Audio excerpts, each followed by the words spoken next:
अनीता चौधरी और न्यूज़ अड्डा पे आप सभी का स्वागत है। न्यूज़ अड्डा की सट्टेबाजी में हमने एक शुरुआत की है। शुरुआत है ये कि खबरों की तफ्तीश के साथ साथ आज की मतलब उस दिन की सुर्खियों भरी खबरें क्या रहेंगी, क्या क्या इवेंट्स होने हैं, क्या क्या होना है, ये भी आप तक जरूर पहुंचाया जाए। और इसी की कोशिश में ये पहली शुरुआत है। शुरुआत करती हूँ आज की मुख्य खबरों के साथ। देखिए, केंद्रीय गृह मंत्री और सहकारिता मंत्री अमित शाह आज मणिपुर के इम्फाल में एक वीडियो कॉन्फ्रेंसिंग के जरिए कुछ उद्घाटन करने वाले हैं, जिनमें से इम्फाल के पूर्व में रानी गैदी लियो आदिवासी स्वतंत्रता सेनानी संग्रहालय की स्थापना के लिए भी आधारशिला वो रखेंगे। आपको बता दें कि केंद्रीय नागरिक उड्डयन मंत्री ज्योतिरादित्य सिंधिया भारत में उड़ान योजना के शुभारंभ के उपलक्ष्य में झारसुगुडा हवाई अड्डे पर आयोजित की जा रही उड़ान उत्सव को भी संबोधित करेंगे। केंद्रीय स्वास्थ्य मंत्री मनसुख मांडविया जो हैं, मणिपुर, मेघालय, नागालैंड और पुडुचेरी में कोविड टीकाकरण की प्रगति की समीक्षा के लिए बैठक करेंगे, जहां पहली खुराक कवरेज जो है वो 70% से कम है इन राज्यों में। केंद्रीय गृह राज्य मंत्री और मुख्य अतिथि निशित प्रामाणिक नई दिल्ली स्थित छाबला बीएसएफ कैंप के आरके वाधवा पैरेड ग्राउंड में 21वीं Akhil Bharatiya police water sports championship 2021 का उद्घाटन भी करेंगे। तो ये सब आज की मुख्य खबरें हैं जहां सुर्खियों में रहेंगी। और जो मूवमेंट है कैबिनेट मिनिस्टर का कुछ इस तरह से रहेगा। केंद्रीय गृह मंत्रालय ने के संयुक्त सचिव और नेशनल इंटेलिजेंस ग्रिड के वित्तीय सलाहकार राजीव शर्मा के नेतृत्व में 7 सदस्यीय टीम आज और 23 नवंबर को तमिलनाडु के बाढ़ प्रभावित क्षेत्रों का दौरा करेंगे। छत्तीसगढ़ के मुख्यमंत्री भूपेश बघेल ईंधन की कीमतों पर मूल्य वर्धित कर वैट में कमी लेने का निर्णय भी लेंगे। भाजपा के राष्ट्रीय अध्यक्ष जेपी नड्डा अगले साल की शुरुआत में होने वाले विधानसभा चुनाव के मद्देनजर पार्टी कार्यकर्ताओं के साथ बैठक करेंगे। उत्तर प्रदेश का ये उनका 2 दिवसीय दौरा है। इसको हम तफ्तीश से भी बताएंगे कि इन दोनों में वो क्या क्या करने वाले हैं। दिल्ली में एमसीडी चुनाव पर चर्चा करने के लिए दिल्ली भाजपा कार्यकारिणी की बैठक होगी। दिल्ली के पर्यावरण मंत्री गोपाल राय उच्च प्रदूषण स्तर को नियंत्रित करने के लिए लगाए गए प्रतिबंधों पर अपनी उच्च स्तरीय बैठक करेंगे। संयुक्त किसान मोर्चा लखनऊ के इको गार्डन में एक महापंचायत को आयोजित करने वाला है, उसके बारे में भी तफ्तीश से आपको बताएंगे। अल्पन बंदोपाध्याय मामले में केंद्र की याचिका पर सुनवाई आज होगा सर्वोच्च न्यायालय में। सुप्रीम कोर्ट में सर्वोच्च न्यायालय एक याचिका पर सुनवाई करेगा, जिसमें केंद्र के विभिन्न अंतर्राष्ट्रीय कानूनों की जांच करने और देश में अभद्र भाषा अफवाहों को नियंत्रित करने के लिए उचित, प्रभावी और कड़े कदम उठाने के निर्देश देने की मांग की गई है। इस याचिका पर आज सुनवाई होगी। बॉम्बे हाईकोर्ट वानखेड़े की याचिका पर सुनवाई करेगा और उसमें अंतरिम फैसला भी लेगा, जिसमें मलिक जो हैं, नवाब मलिक की बात हो रही है यहाँ पे, जिसमें मलिक को 1.25 करोड़ रुपए के मानहानि के मुकदमे के निपटारे तक परिवार के खिलाफ कोई भी मानहानिकारक बयान देने से रोका गया था, लेकिन नवाब मलिक अभी भी रुके नहीं हैं। कई ट्वीट्स उनके सामने आ चुके हैं। वो लगातार ट्विटर पे वानखेड़े की फैमिली को कटघरे में खड़े कर रहे हैं। दिल्ली उच्च न्यायालय के पूर्ण फिजिकल सुनवाई फिर से शुरू होगी। केरल उच्च न्यायालय और राज्य के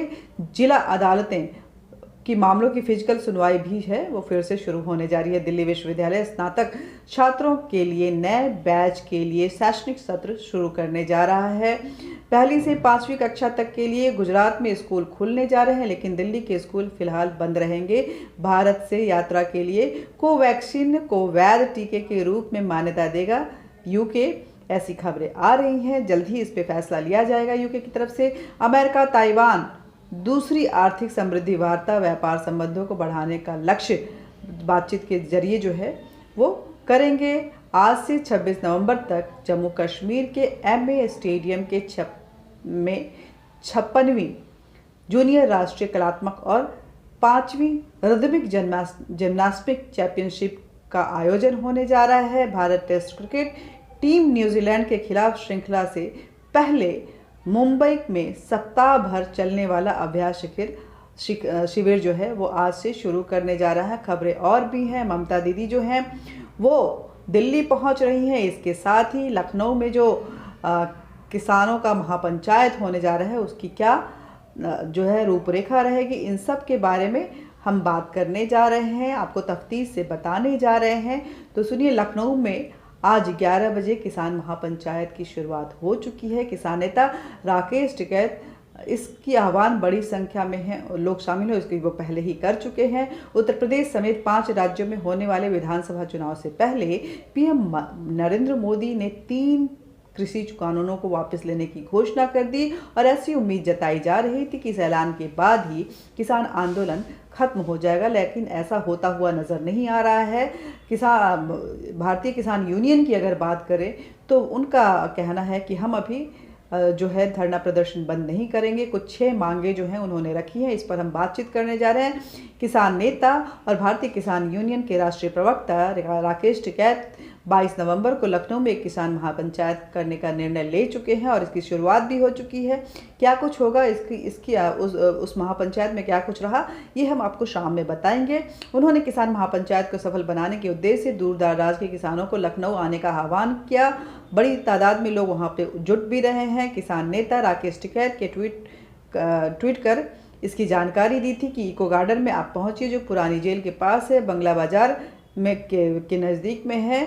सभी किसान युवा साथी अधिक से अधिक संख्या में वहाँ पे जमा हो, ऐसी उन्होंने बात कही थी। महापंचायत किसान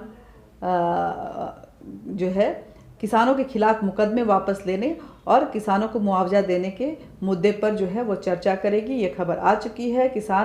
संयुक्त किसान मोर्चा पीएम मोदी को एक खुला पत्र लिख चुके हैं जिसमें से 6 मांगे उठाई गई हैं और कहा गया है कि बातचीत शुरू होने तक ये आंदोलन जारी रहेगा। और उनकी जो 6 मांगे हैं उनकी बात हम करते हैं अगर, तो वो ये हैं कि संयुक्त किसान मोर्चा ने अपने पत्र जो लिखा है कि किसानों को कृषि उपजों पर न्यूनतम समर्थन मूल्य यानी कि एमएसपी की गारंटी का कानून बनाने की जो है गारंटी वो सरकार दे। ये बात करते रहे, क्या पता नहीं क्या करते हैं राकेश टिकैत भी। अब जिनको विरोध ही करना हो, चाहे जितनी मांगे मांग लो, वो विरोध ही करते रहेंगे। ऐसी सड़क पे बैठने की आदत हो गई है उनको। अब शायद काम धाम उनको करने का मन नहीं कर रहा है। सरकार द्वारा प्रस्तावित विद्युत अधिनियम संशोधन 2020-21 का ड्राफ्ट वापस लिया जाए। किसानों का कहना है कि वार्ता के दौरान सरकार ने इसे वापस लेने का वादा किया था, लेकिन बाद में वादा खिलाफी कर सरकार ने इसे संसद की कार्यसूची में शामिल किया है। और जो तीसरी मांग है वो ये है कि राष्ट्रीय राजधानी क्षेत्र व इससे जुड़े क्षेत्रों में वायु गुणवत्ता प्रबंधन के लिए आयोग अधिनियम 2021 में किसानों को सजा का प्रावधान जो है वो हटाया जाए। दिल्ली, हरियाणा, उत्तर प्रदेश और अनेक राज्यों में हजारों किसानों के खिलाफ दर्ज मामलों को तत्काल प्रभाव के साथ वापस लिया जाए तथा उनको मुआवजा भी दिया जाए। किसान मोर्चा ने केंद्रीय मंत्री अजय मिश्रा टेनी को बर्खास्त कर गिरफ्तार करने की मांग की है। ये 5वीं मांग है किसान संगठन की तरफ से। और जो 6ठी मांग है वो ये है कि आंदोलन के दौरान जान गंवाने वाले 700 किसानों के परिजनों को मुआवजा व पुनर्वास की जो है वो व्यवस्था की जाए। शहीद किसानों के नाम याद में सिंघू बॉर्डर पर स्मारक बनाने के लिए जमीन भी दी जाए। ये सारी मांगे हैं। अब ममता बनर्जी जो हैं वो सदन शुरू होने से पहले और जो कुछ राज्यों के विधानसभा चुनाव होने हैं उनसे पहले वो दिल्ली का मैराथन दौर लगा रही हैं। ममता बनर्जी आज से 25 तारीख तक जो हैं वो दिल्ली में रहेंगी। खबर आ रही है कि वरुण गांधी से भी मुलाकात करेंगी। वैसे पीएम से और प्रधानमंत्री और गृह मंत्री से भी मिलेंगी। संसद का शीतकालीन सत्र जो है 29 नवंबर से शुरू होने जा रहा है और इससे पहले वो विपक्ष के नेताओं से मुलाकात कर वो लामबंद करने की कोशिश कर रही है। शीतकालीन सत्र से ठीक पहले पश्चिम बंगाल के मुख्यमंत्री ममता बनर्जी अपने 3 दिवसीय दौरे पे दिल्ली पहुंच रही हैं और इस दौरे में ममता बनर्जी जो हैं वो कई लोगों से मुलाकात करेंगी। वरुण गांधी की मुलाकात जो है वो जो खबर आ रही है वो सबसे अहम मुलाकात मानी जा रही है कि क्या वरुण गांधी सच में टीएमसी में शामिल होने जा रहे हैं। इससे पहले मई में जीत दर्ज करने के बाद ममता जून में दिल्ली आई थी। उन्होंने कांग्रेस अध्यक्ष सोनिया गांधी, कमलनाथ और आनंद शर्मा जैसे कांग्रेस के सीनियर लीडर से मुलाकात भी की थी। जून के दौरे पर उन्होंने कहा था कि आने वाले लोकसभा में विपक्ष इस बार बीजेपी से ज़्यादा मजबूत होगा।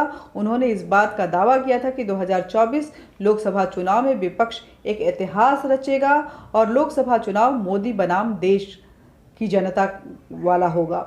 इस मुलाकात में भी वो कांग्रेस, सपा, बसपा जैसी पार्टी के नेताओं से मुलाकात कर रही हैं त्रिपुरा में।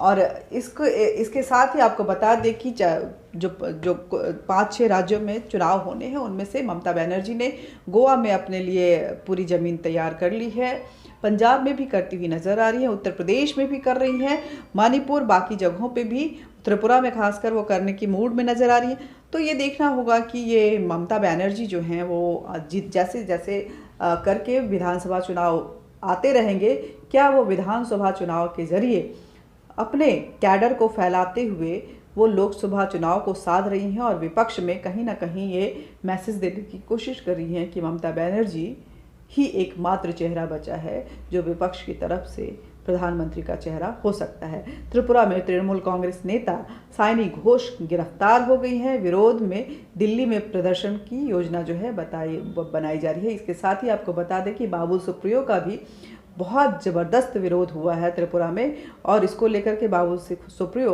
थोड़े खिसियाए हुए भी नज़र आ रहे हैं, बीजेपी को गालियां देते भी नज़र आ रहे हैं। त्रिपुरा पुलिस के सत्तारूढ़ बीजेपी कार्यकर्ता की शिकायत पर पश्चिम बंगाल के तृणमूल कांग्रेस नेता सायनी घोष को पूछताछ के लिए हिरासत में ले लिया गया है। टीएमसी नेता की गिरफ्तारी के बाद एक अधिकारी ने इस बात की जानकारी देते हुए बताया कि सायनी घोष जो है वो गिरफ्तार हो चुकी हैं। मुख्यमंत्री विप्लव देव को वो इसके लिए दोषी ठहरा रहे हैं। उन्होंने कहा कि विप्लव देव नुक्कड़ सभा को बाधित करने का जो आरोप लगाया गया है वो बिल्कुल बेबुनियाद है, ऐसा कुछ भी नहीं था। जबकि हुआ कि विप्लव देव का एक नुक्कड़ सभा जो है वो चल रहा था, जहां पहुंचकर जो सायनी घोष हैं उन्होंने खेला होवे के नारे लगाए थे। तृणमूल कांग्रेस की पश्चिम बंगाल इकाई की युवा शाखा की सचिव सायनी घोष को तृणमूल कांग्रेस के महासचिव अभिषेक बनर्जी के दौरे के 24 घंटे पहले हिरासत में लिया गया है। घोष को पूछताछ के लिए थाना बुलाया गया था।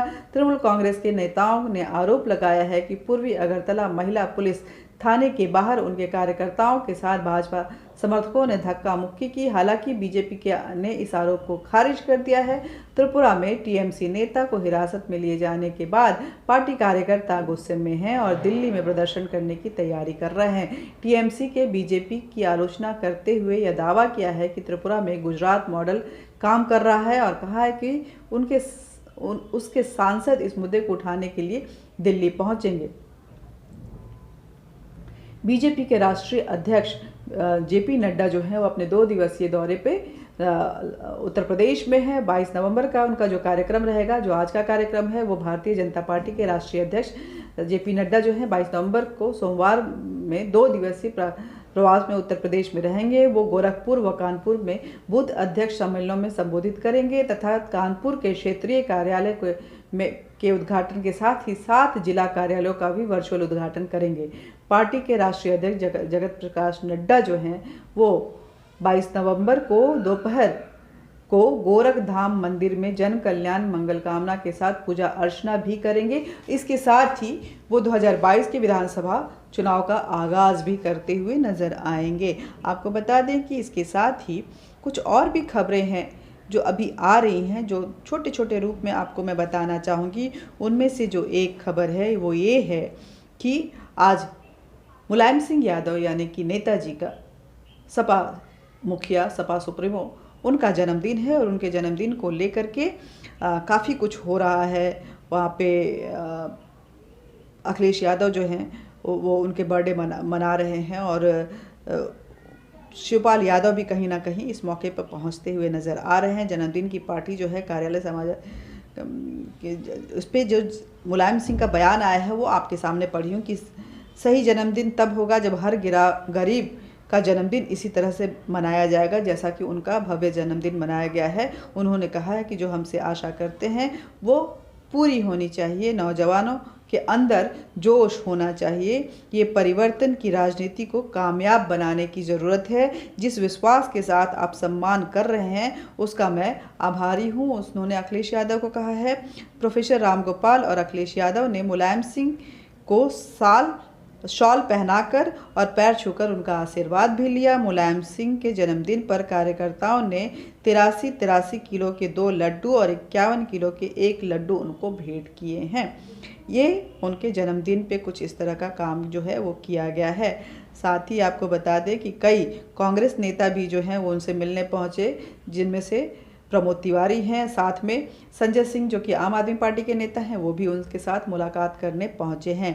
परमवीर सिंह की याचिका पे आज सुनवाई हो रही है सुप्रीम कोर्ट में और इस पे ज़बरदस्त सुनवाई हो रही है और काफ़ी जो कहा जा सकता है कि तीखी सुनवाई जिसको कहते हैं वो हो रही है और सुप्रीम कोर्ट ने नोटिस जारी कर दिया है। नोटिस का जवाब जो है 6 दिसंबर तक देना होगा, इसके बाद ही कोई सुनवाई होगी। परमवीर को सुप्रीम कोर्ट से फिलहाल राहत मिल गई है। उनकी गिरफ्तारी का जो वारंट निकला था उससे कोर्ट ने थोड़ी राहत दे दी है, क्योंकि नोटिस जारी कर दिया है। जब तक नोटिस नहीं दिया जाता है तब तक गिरफ्तारी पर यूँ समझे कि टेक्निकली स्टे लग गया है। सुप्रीम कोर्ट ने महाराष्ट्र सरकार, डीजीपी और सीबीआई को नोटिस जारी कर जवाब देने को कहा है। इलाहाबाद उच्च न्यायालय ने केंद्र सरकार के समान नागरिक संहिता के कार्यान्वयन के लिए सुप्रीम कोर्ट के दिशा निर्देशों पर विचार करने को कहा है। यूनिफॉर्म सिविल कोड की बात हो रही है यहाँ पे। तो ये सब आज की मुख्य खबरें थी, आप भी इसको ध्यान में रखिए और इसको रखते हुए अपनी नज़र जो है वो खबरों पे बनाए रखिए कि क्या क्या डेवलपमेंट आपके इर्द गिर्द खबरों के लिहाज से होना है। फिर मिलेंगे कल कुछ इसी तरह की सुर्खियों भरे खबरों के साथ। तब तक के लिए नमस्कार, जय हिंद, जय भारत। वीडियो को ज़्यादा से ज़्यादा शेयर कीजिएगा ताकि ज़्यादा से ज़्यादा लोगों तक आज की सुर्खियाँ जो है पहुँच सके। लाइक कर दीजिएगा, सब्सक्राइब भी कर दीजिएगा जिन्होंने सब्सक्राइब नहीं किया है, और बेल बटन दबा दीजिएगा ताकि आप तक नोटिफिकेशन पहुँचता रहे। और साथ ही अपने आप क्या इच्छुक हैं और कुछ जानने के लिए यह हमें ज़रूर बताइएगा। नमस्ते।